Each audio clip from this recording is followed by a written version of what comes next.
Good morning students, welcome in Bhatia sir classes. आज हम class 8 का मैथ्स है, ये हमारा न्यू एडिशन की बुक है।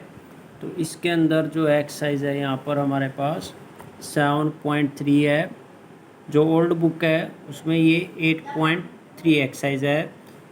यहाँ पर हमारे पास क्वेश्चन दिए 1, 2, 3 जो कि एप्लीकेशन ऑफ कंपाउंड इंटरेस्ट की है, यहाँ पर दी हुई है। यानी एप्लीकेशंस हमने कंपाउंड इंटरेस्ट की यूज़ करनी है। तो इसके लिए हम यहाँ पर क्वेश्चन देखते हैं। फर्स्ट, सेकंड, थर्ड क्वेश्चन है। तो population of the place increase to 54,000 in 2003 at the rate 5% per annum. यानी हमारे पास जो है पॉपुलेशन इंक्रीज हो जाती है, वो बोल रहा है 2003 में 5% पर एनम के हिसाब से। फाइंड द पॉपुलेशन इन 2001, यानी 2001 में कितनी थी और 2005 में कितनी होगी। तो हमने ये इनके क्वेश्चन को सोल्व करना है। तो यहाँ हम करते हैं 1 बाय 1। क्वेश्चन नंबर 1 है हमारा। क्वेश्चन नंबर 1 में यहाँ पर लिख लेते हैं जो चीज़ हमारे पास दी हुई है स्टेटमेंट में।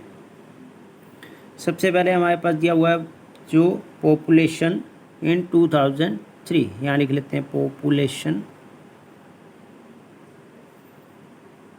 इन 2003 इज इक्वल टू, ये हमारे पास दी हुई है 54,000। फिर यहाँ पर जो रेट दिया हुआ है हमारे पास, रेट ऑफ इंक्रीज लिख लेते हैं यहाँ पर, रेट ऑफ इंक्रीज इस तरह से हम लिख सकते हैं, rate of increase 5% per annum. यानी साल के हिसाब से 5% इंक्रीज हो जाती है, ये इसमें दिया हुआ है। फिर हमारे पास जो है यहाँ पर टाइम जो है, अगर हम बात करें 2003 से पहले 2001 की, तो इसका मतलब 2001 to 3 यानी 2 ईयर्स का टाइम इसको लगता है। यहाँ पर टाइम कितना हो जाएगा, 2 ईयर्स। हमने पॉपुलेशन निकालनी है, पॉपुलेशन इन 2001। जब भी हमने 2003 दिया और बैक में जा रहे हैं तो हम इसमें फार्मूला यूज़ करेंगे, P जो पॉपुलेशन हमारे पास दी हुई है डिवाइड बाय 1 प्लस R%, जो भी हमारे पास रेट ऑफ इंक्रीज दिया हुआ है, और टाइम हमारा हो जाएगा जिसको हम n बोलेंगे। ठीक है, तो हम इसको लिख सकते हैं यहाँ पर 54,000 डिवाइड बाय 1 प्लस 5% को लिख सकते हैं 5/100, n की जगह 2 रख दिया। ये हमारे पास बन जाएगा 54,000।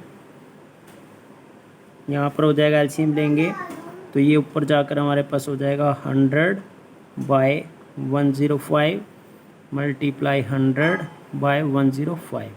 इसको हम जो सोल्व करेंगे, जो आएगा वो हमारा आंसर हो जाएगा। तो आप इसको कैलकुलेट कर लेंगे।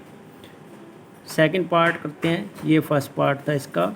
सेकंड पार्ट के अंदर पॉपुलेशन हमने निकालनी है, पॉपुलेशन इन 2005 यानी अब 2 साल बाद की। तो 2 साल बाद के तो हमारे पास फार्मूला बन जाएगा, P से हम मल्टीप्लाई कर देंगे, P 1 प्लस R% और पावर हो जाएगी n। इस तरह से हम लिख सकते हैं। तो ये हो जाएगा 54,000 मल्टीप्लाई 1 प्लस 5/100 की पावर 2 इज इक्वल टू, हम लिख सकते हैं 54,000 और एलसीएम लेंगे तो ये बन जाएगा 105/100 मल्टीप्लाई 105/100। इसको सोल्व करेंगे, जो आएगा वो हमारा आंसर। ये आपका होमवर्क रहेगा। कैलकुलेशन जो भी आपकी ये है इसको आप सोल्व करोगे तो आपका आंसर आ जाएगा। इसके बाद देखते हैं सेकंड क्वेश्चन। सेकंड क्वेश्चन में हमारे पास देखो यहाँ दिया हुआ है, एक लैबोरेटरी है जिसके अंदर count of bacteria in certain experiment was increasing at the rate 2.5% per our. यानी एक आवर के अंदर जो बैक्टीरिया वो इंक्रीज़ होते हैं 2.5% पर आर के हिसाब से।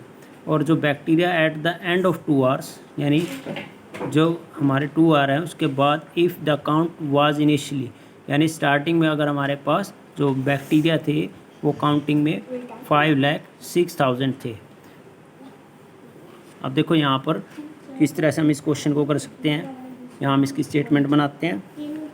हम इसको लिख सकते हैं count of bacteria,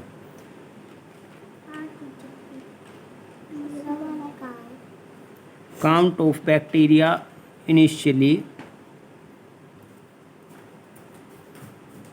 is equal to, देखो यहाँ पर ये लिख सकते हैं हम काउंट ऑफ बैक्टीरिया इनिशियली 5,06,000, ये हमारे पास स्टार्टिंग में थे। फिर रेट ऑफ इंक्रीज उसका दिया हुआ है, rate of increase is equal to 2.5% per our, ये हमारे पास दिया हुआ है। फिर इसके साथ यहाँ पर टाइम दिया है, टाइम जो है हमारा हो जाएगा 2 आवर्स, इस बार टाइम दिया है आवर्स के अंदर। तो जो हमारे काउंट ऑफ बैक्टीरिया वो लिखेंगे count of bacteria at the end of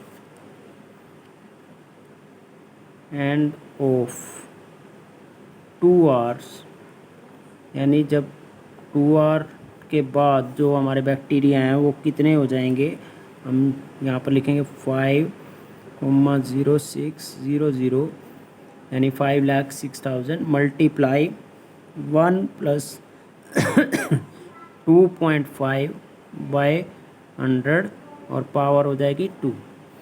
same compound interest का फार्मूला लगा दिया हमने, इसको थोड़ा सा हम कैलकुलेट करेंगे तो ये बन जाएगा,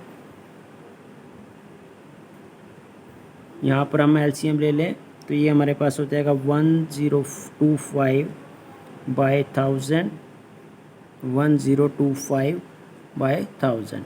इसको आप कैलकुलेट कर लोगे, जो आएगा वो हमारा आंसर हो जाएगा।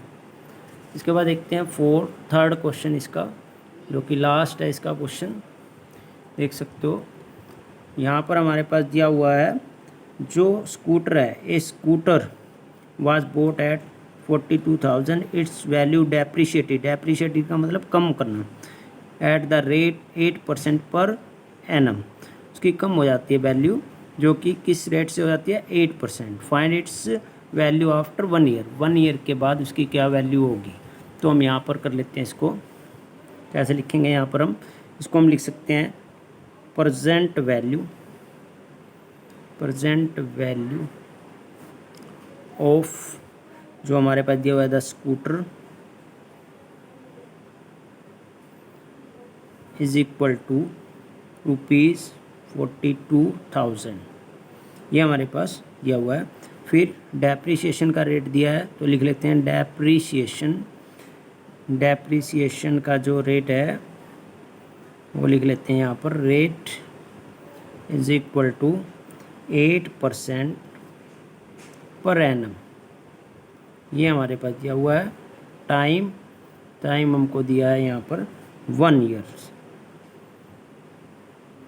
तो अब जो हमारे पास वैल्यू होगी स्कूटर की 1 ईयर के बाद, वो लिख लेते हैं value of the scooter after 1 year. तो फार्मूला ऐसे ही रहेगा सेम इसी तरीके से जैसे हमारा, लेकिन यहाँ पर साइन यूज़ होगा हमारा माइनस का, जहाँ हम प्लस लगाते थे वहाँ हम यहाँ पर क्या यूज़ करेंगे, माइनस। बाकी हमारा सेम रहेगा 8/100 इसकी पावर 1। इसको अगर सोल्व करें तो ये हमारा आ जाएगा, एलसीएम लेने के बाद माइनस हो जाएगा 92/100, 2 जीरो से 2 जीरो कट जाएंगी, इसकी मल्टीप्लाई करेंगे, जो आएगा वो हमारा आंसर हो जाएगा। तो ये आपका होमवर्क रहेगा, जो आपकी कैलकुलेशन है आपने इसको करना है और आंसर को निकालना है। तो आप इस एक्सरसाइज में देख सकते हैं हमने तीनों क्वेश्चन जो एक्सरसाइज के हैं 7.3 और 8.3 के जो क्वेश्चन है वो हमने कर लिए हैं। तो ये चैप्टर हमारा यहाँ पर ख़त्म हो जाता है। नेक्स्ट वीडियो में हम नेक्स्ट चैप्टर करेंगे।